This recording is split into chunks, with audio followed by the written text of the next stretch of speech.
अस्सलाम वालेकुम। जैसे कि आप देख सकते हैं कि जो मैंने अभी आपको दो पेजेस दिखाए हैं उसमें एक IGCSE 0625 और एक ओ लेवल्स 5054 कोर्सेज़ हैं। इनमें कुछ टॉपिक्स जो हैं वो सेम हैं और वो टॉपिक जो सेम है ज़ाहिर है कि उनको हम यहाँ डिस्कस कर सकते हैं। तो इसमें हमारे पास जो है वो पहला टॉपिक ज़ाहिर मोशन का है और मोशन में जैसा कि आप देख सकते हैं कि सब टॉपिक्स जो हैं वो आपके पास डिस्प्लेसमेंट्स वगैरह के हैं। तो हम यहीं से बात शुरू करते हैं कि डिस्प्लेसमेंट और डिस्टेंस और ये सारी चीज़ें क्या हैं, ताकि फिर हम वन बाय वन लेके आगे बढ़ सकें चीज़ों को।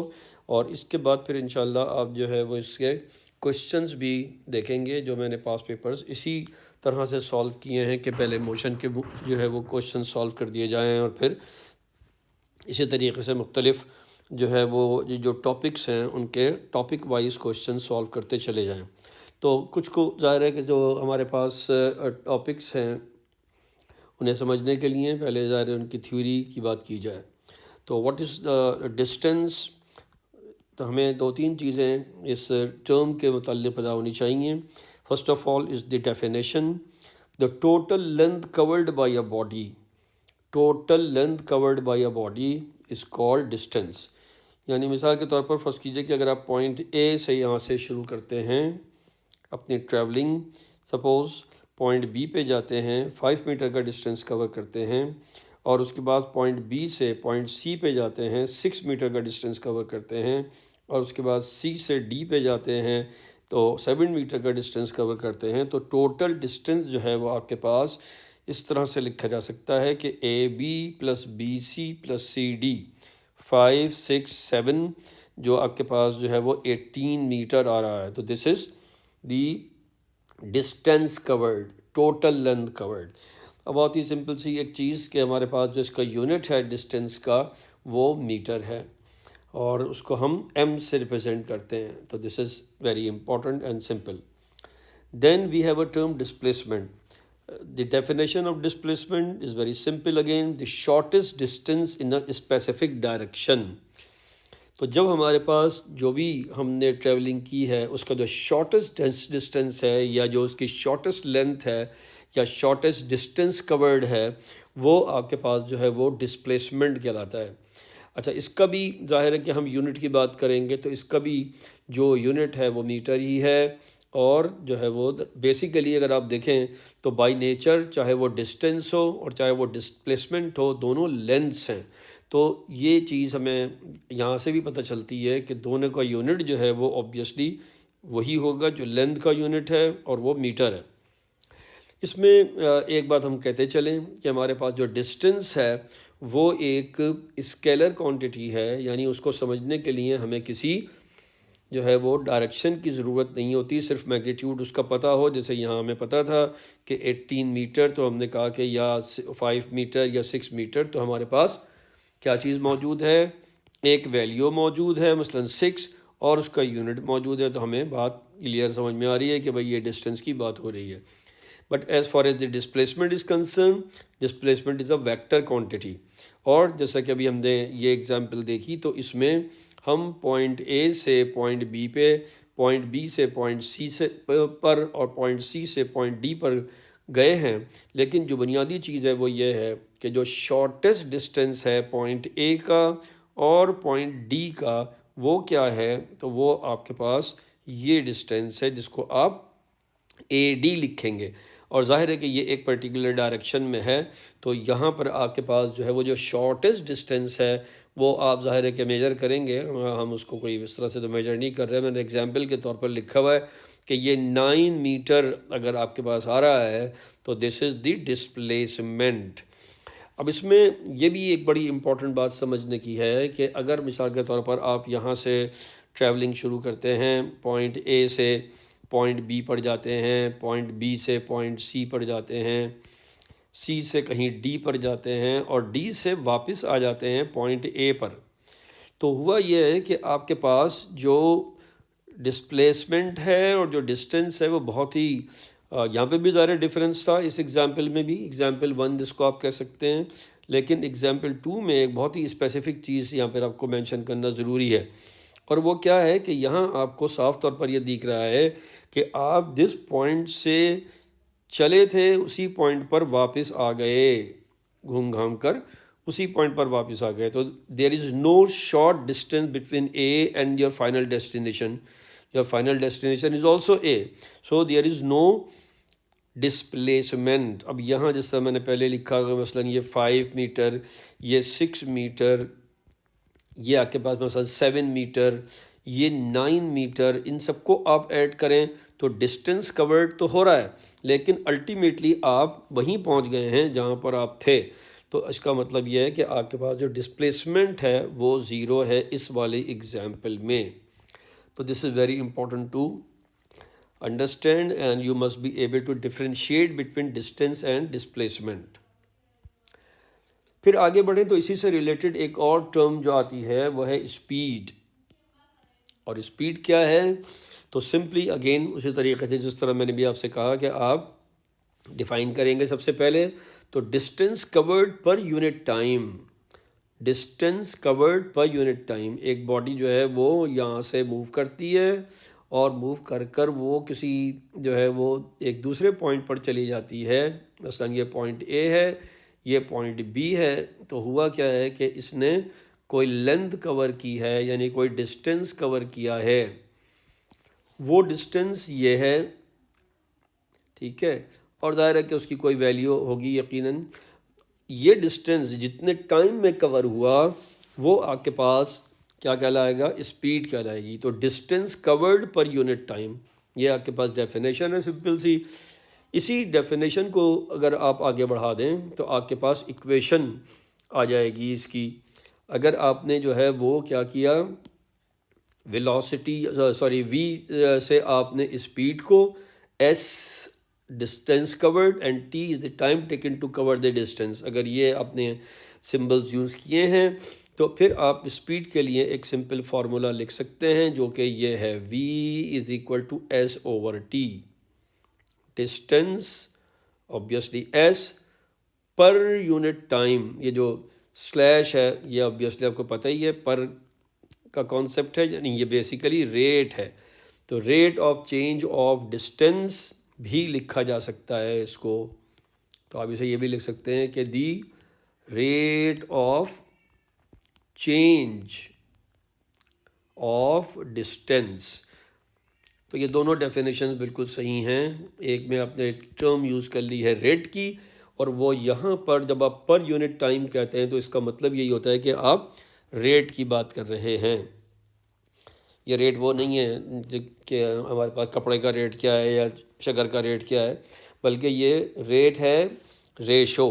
आप ये कह सकते हैं कि रेट क्या है, टाइम और डिस्टेंस की, या डिस्टेंस और टाइम की रेशो। तो वो ये चीज़ है। यहाँ पर जब आप बात करेंगे दूसरी हेडिंग की तो वो आपके पास आएगा again SI unit of the quantity, यानी इस पर ज़ाहिर है स्पीड आपकी क्वांटिटी है। तो अब आपको पता है कि आपके पास जो है वो क्या चीज़, एसआई यूनिट डिस्टेंस का मीटर है ऑब्वियसली, और एसआई यूनिट ऑफ टाइम जो है वो सेकंड है। तो बहुत ही आसान है ये बात समझने के लिए कि अगर हम ये दोनों यूनिट्स यूज़ कर लें तो हमारे पास यूनिट ऑफ स्पीड आ जाएगा which is nothing but metre per second. तो ये आपके पास सिंपली मीटर पर सेकंड आ जाता है। स्पीड की क्या चीज़, यूनिट की बात हो रही है।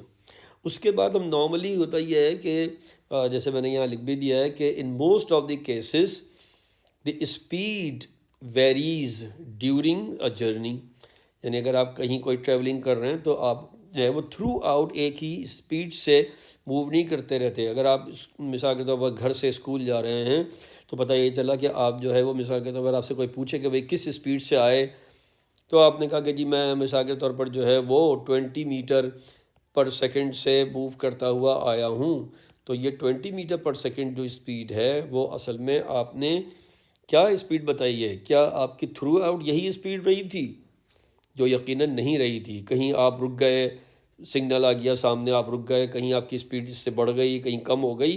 तो असल में आपने जो ये स्पीड बताई है ये एक तरीके से उसकी एवरेज स्पीड है, और वही बात हमने यहाँ पर मेंशन की है। So the actual speed at any moment is usually different from the average speed और एवरेज स्पीड आप कैसे कैलकुलेट करेंगे या क्या होगी?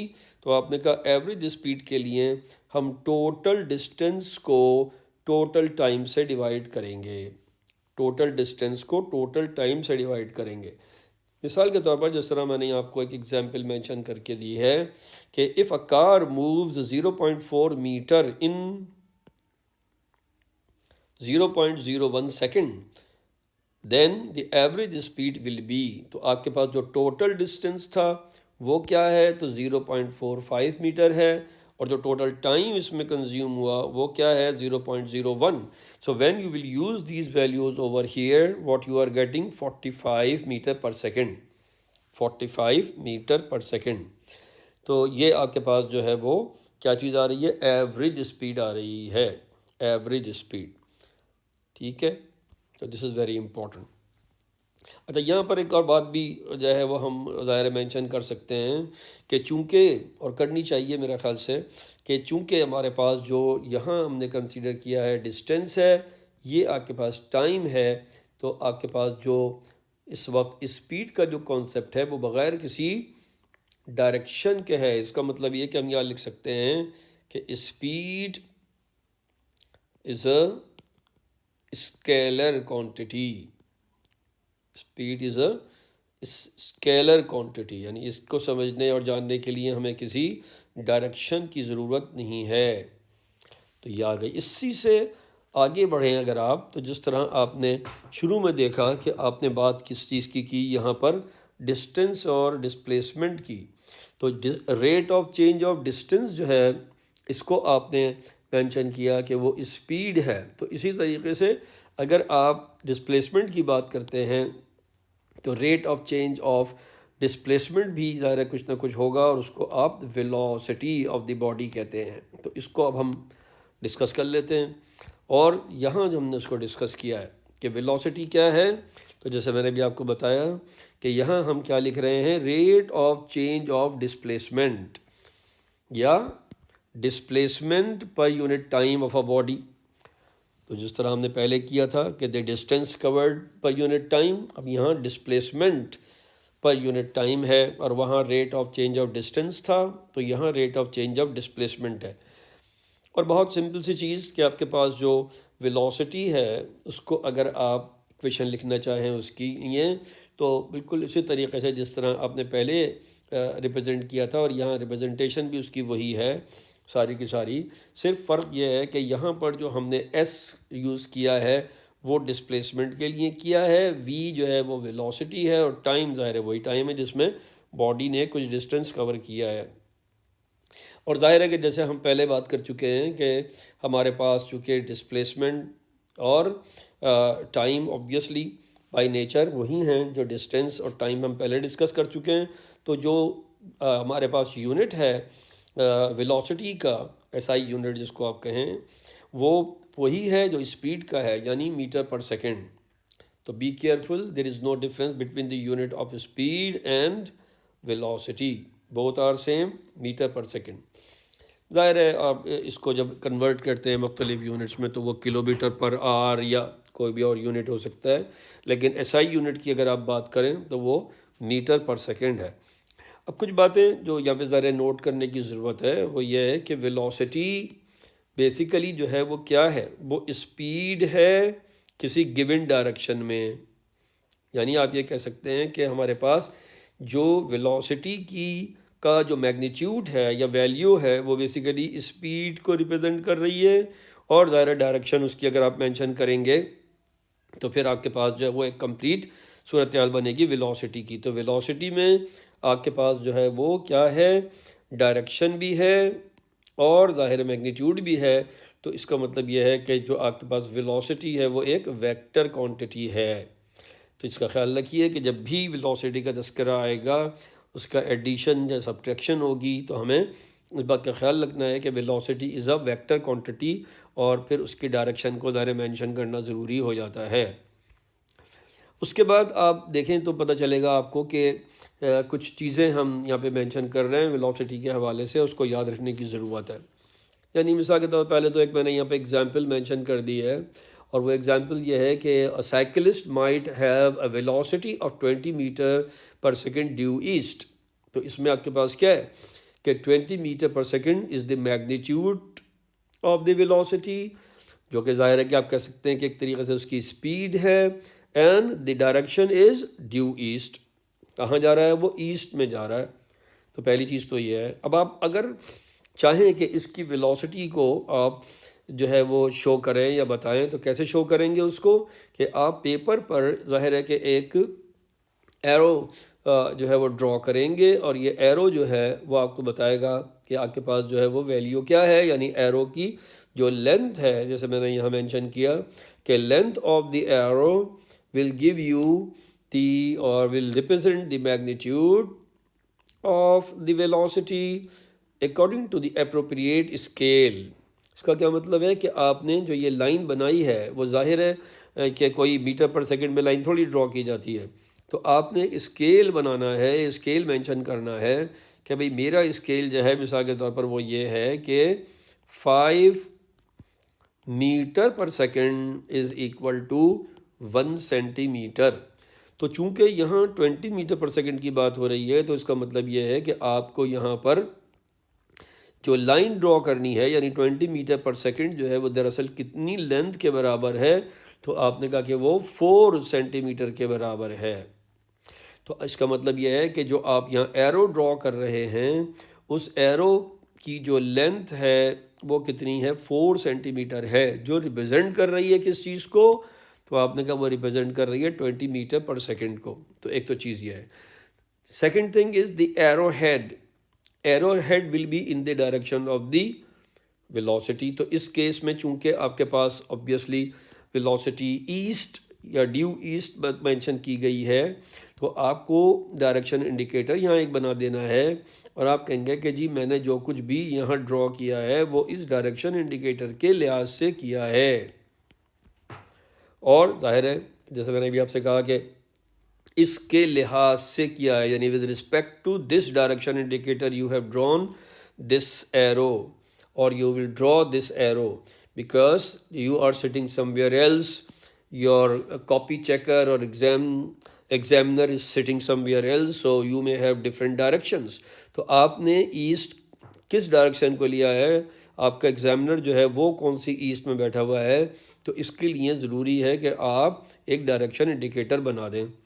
तो वो डायरेक्शन इंडिकेटर आपने ये बना दिया, तो ये आपके पास जो है वो पता चला कि जो एरो हेड है वो डायरेक्शन को शो करेगा वेलोसिटी की, और ऑब्वियसली वो उसी डायरेक्शन में होगा जिस डायरेक्शन में यहाँ पर आपकी जो है वो स्टेटमेंट आई है 20 metre per second due east. तो 20 मीटर पर सेकंड के लिए जैसे मैंने भी आपको बताया कि आपने एक 4 सेंटीमीटर की बॉडी, या यूं कहूँ कि आपने 4 सेंटीमीटर की एक लाइन ड्रॉ की है, जो कि ज़ाहिर है कि एरो के साथ आपको कंप्लीट जो है वो एक वेक्टर को रिप्रेजेंट कर रही है।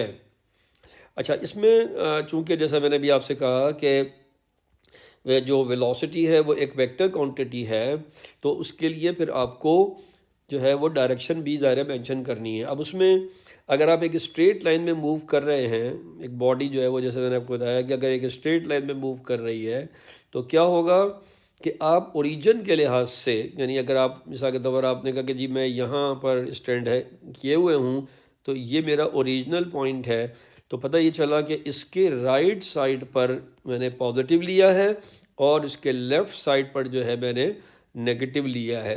तो पॉजिटिव नेगेटिव का कॉन्सेप्ट जो है वो आप लाइन के कॉन्सेप्ट से ले सकते हैं। तो अगर आपका ओरिजिन पॉइंट ये है, या ओरिजिनल पॉइंट ये है, तो आपके ओरिजिनल पॉइंट के राइट साइड पर जो डायरेक्शन है वो पॉजिटिव है, अगर तो लेफ़्ट साइड पर जो डायरेक्शन है वो नेगेटिव है। सो इसका मतलब यह है कि अगर आपको ये दिखाना है कि आप राइट साइड पर जा रहे हैं, तो आप positive metre per second 20 metre per second लिख सकते हैं। अब इसमें ये होता है कि कोई ज़रूरी नहीं है कि आप पॉजिटिव लिखें, पॉजिटिव को बगैर लिखे भी हम पॉजिटिव ही तस्वुर करते हैं, लेकिन अगर आपने इसकी अपोजिट डायरेक्शन दिखानी है तो फिर आप लाजमी तौर पर नेगेटिव लिखेंगे, ताकि ये बताया जा सके कि डायरेक्शन जो है वो अपोजिट है। तो velocity of 20 metre per second to the left जो है वो नेगेटिव से, और वेलोसिटी, पॉजिटिव वेलोसिटी आप जिसको कहें पॉजिटिव 20 मीटर पर सेकंड जो है, वो आप बता रहे हैं कि velocity of 20 metre per second to the right समझी जाएगी। तो ये आपके पास जो है, जैसे मैंने अभी आपको बताया कि पॉजिटिव के लिए ज़रूरी नहीं है, अगर आपने नहीं भी लिखा तो इसका मतलब ये है कि आप पॉजिटिव की बात कर रहे हैं, यानी राइट साइड की बात कर रहे हैं। तो डायरेक्शन का मेंशन होना, जैसे मैंने अभी आपको बताया, ज़रूरी है इसमें। अब इसमें एक और बात जो समझने की है वो ये है कि अगर डिस्टेंस चेंज हो सकता है, यानी आप किसी एक पॉइंट पर खड़े थे, कुछ देर के बाद आप दूसरे पॉइंट पर पहुंच गए, तो क्या हुआ है कि ज़ाहिर आपने कोई लेंथ कवर की है, यानी कोई डिस्टेंस कवर किया है। तो इसी तरीके से चेंज हुई है आपकी पोजीशन, तो आपने कहा कि मेरे पास जो है वो वेलोसिटी भी चेंज हो सकती थी। अब वो जो वेलोसिटी चेंज है वो हमारे पास मैग्नीट्यूड के लिहाज से भी हो सकती है और डायरेक्शन के लिहाज से भी हो सकती है। तो जैसे हमने कहा यहाँ पर कि when there is no change of velocity और direction of the velocity is termed as uniform velocity. तो अगर हमारे पास कहीं पर कोई वेलोसिटी में चेंज नहीं आ रही है तो ये एक यूनिफॉर्म वेलोसिटी की बात हो रही है। लेकिन ऑब्वियसली अगर जो है वो हमारे पास वेलोसिटी की चेंज आएगी तो फिर हमारे पास जो है वो एक दूसरी क्वांटिटी आ जाएगी, और उस क्वांटिटी को आप क्या कहते हैं? तो आपने कहा कि उस क्वांटिटी को हम एक्सेलरेशन कहते हैं। तो the new term is acceleration. Acceleration is the new term which is nothing but, बहुत आसान डेफिनेशन है इसकी भी। तो आपने कहा वो क्या है, तो इसको हम लेके आएंगे इस तरह से कि the rate of change of velocity. Acceleration क्या है? Rate of change of velocity. तो ये आपके पास डेफिनेशन आ रही है, तो be careful, this is the definition. इसको अगर आप अपने पास कहीं नोट्स की फॉर्म में लिखें तो इसको ये लिखें कि ये डेफिनेशन है। अच्छा, फिर आपके पास जैसे मैंने अभी आपसे कहा कि अगर आप जो है वो एक नोट की फॉर्म में चीज़ लिख रहे हैं, और जैसे मैंने मेंशन भी किया है पीछे, तो इक्वेशन इसकी क्या होगी? तो अब आप ये कह सकते हैं कि ये rate of change of velocity है। तो आपने कहा कि जी पॉइंट हमारे पास कोई था जिस पर, मिसाल के तौर पर हमारे पास पॉइंट है, ये पॉइंट है हमारे पास ए। इस वक्त जो वेलोसिटी है बॉडी की, बॉडी मूव कर रही थी और इसकी वेलोसिटी जो थी उसकी कोई वैल्यू थी, वो वैल्यू थी मिसाल के तौर पर 10 मीटर पर सेकंड। कुछ टाइम के बाद वो बॉडी जब यहाँ पहुँची तो हमने नोट किया उसकी वेलोसिटी को, और बी केयरफुल, ये जो वेलोसिटी है ये उस पर्टिकुलर टाइम पर, यानी ये है टाइम t1 जिस पर हमने नोट किया है, ये एवरेज वेलोसिटी नहीं है, ये उस टाइम पर वेलोसिटी है जिसको हम इंस्टेंटेनियस वेलोसिटी कहते हैं। तो ये वेलोसिटी जो है इसको हम इनिशियल वेलोसिटी समझेंगे और कहेंगे, और जब हमने सेकंड टाइम नोट किया तो उसको हम कहेंगे कि ये हमारे लिहाज से फाइनल वेलोसिटी है, और मिसाल के तौर पर वो 20 मीटर पर सेकंड थी। हम डायल देख रहे हैं गाड़ी का और वो 20 मीटर पर सेकंड है। तो पता ये चला कि हमारे पास ये जो टाइम गुजरा है वो मिसाल के तौर पर हमारे पास 2 सेकंड्स का टाइम गुजरा था, कि हमने देखा कि उसकी वेलोसिटी 10 से चेंज होकर और 20 हो गई। तो इसका मतलब क्या है कि हम ये लिख सकते हैं कि इफ़ यू इज़, अब हम फार्मूला लिख रहे हैं चूँकि, और वैल्यू भी ज़ाहिर है हमारे पास साथ साथ आ गई है, तो हम एक एग्जाम्पल भी समझ सकते हैं इसको कि u is equal to initial velocity, v is representing our final velocity of a body, obviously, of a body, and time t is the time taken to change the velocity. Then what you can write? Then a is acceleration, and you can write in this way that this is the change of velocity divided by time. तो अब change of velocity क्या है? Change of velocity is nothing but v minus you divided by T. तो ये एक simple सा formula आपके पास acceleration का आ जाता है। तो आपने कहा कि भाई ये फार्मूला काय का है, तो ये एक्सेलरेशन का फार्मूला है या इक्वेशन है, a is equal to v minus u divide by t. चूँकि ये rate of change of velocity है, और अब से बात कर चुके हैं आप पहले कि वेलोसिटी जो है वो एक वेक्टर क्वांटिटी है, तो आप यहाँ ये मेंशन कर सकते हैं कि एक्सेलरेशन इज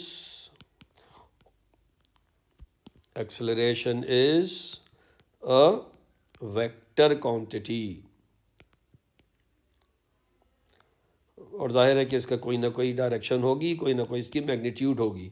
और बिल्कुल उसी तरीके से जिस तरह हमने यहाँ बात की है कि हमारे पास जो है वो वेलोसिटी के केस में इसका मैग्नीट्यूड चेंज हो सकता है या इसकी डायरेक्शन चेंज हो सकती है, तो इसी तरीके से एक्सेलरेशन का भी जो है वो अगर आप चेंज की बात करेंगे, एक्सेलरेशन की चेंज की, तो वो आपके पास उसका मैग्नीट्यूड यानी वेलोसिटी के चेंज की बात हो रही है, तो एक्सेलरेशन जो है वो due to change of direction of velocity या due to change of magnitude of velocity हो सकता है।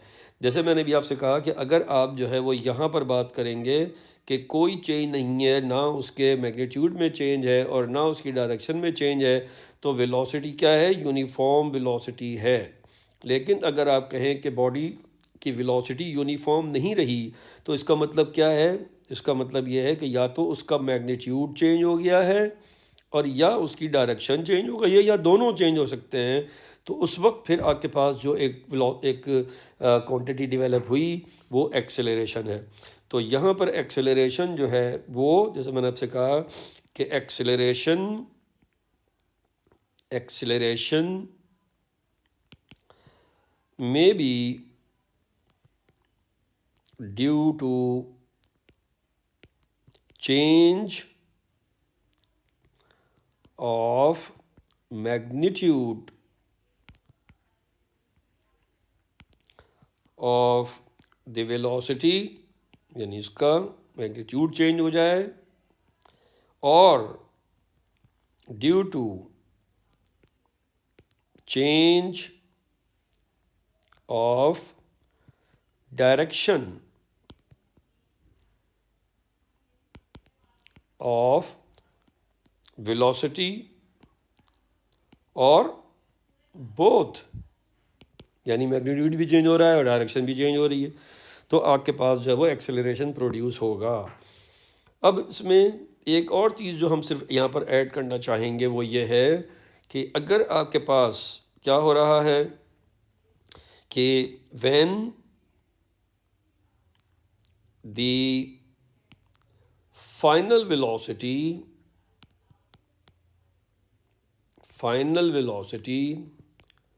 is less than the initial velocity, तो इसका मतलब क्या है कि आपने गाड़ी को ब्रेक लगाए हैं, तो ज़ाहिर है उसकी वजह से क्या हो रहा है कि जो फाइनल वेलोसिटी है वो आपकी इनिशियल वेलोसिटी से कम हो जाएगी।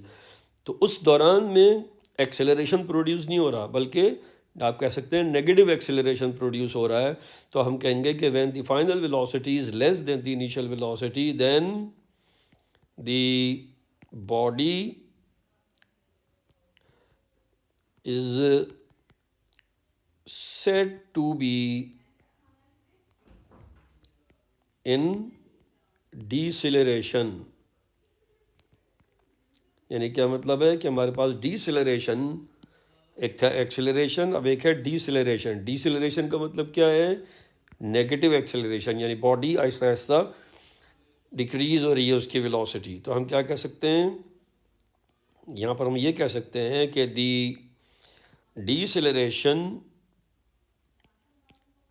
अब इसको जब आप आगे जाएंगे ए लेवल्स वगैरह में तो फिर इसकी डिटेल आप पढ़ेंगे, लेकिन फ़िलहाल बात यह है कि द डिसेलरेशन इज़ नेगेटिव